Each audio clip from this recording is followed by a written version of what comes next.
Hindi na rin lingid sa kaalaman ng lahat ang relasyon ni Kim Chiu at ni Paolo Avellino kaya naman ay hindi na rin kataka-taka ang lantarang paglalambangan ng magkasintahan sa publiko. Nang mapag-alaman nga ng lahat ang pagdadalang tao ng aktres umano ay tila nagdo-double ingat na ang mga nakakasama nito lalong-lalo na ang ama ng kanyang ipinagbubuntis na si Paolo Avellino.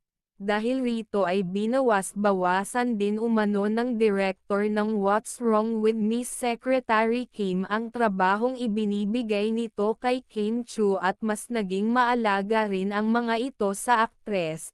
Ganon din naman ang mga kaibigan at co-host ni Kim Chiu sa kanya ayon pa nga sa mga ito ay mayat maya nila itong binibigyan ng pagkain dahil mayat maya rin itong gutom. Kapansin-pansin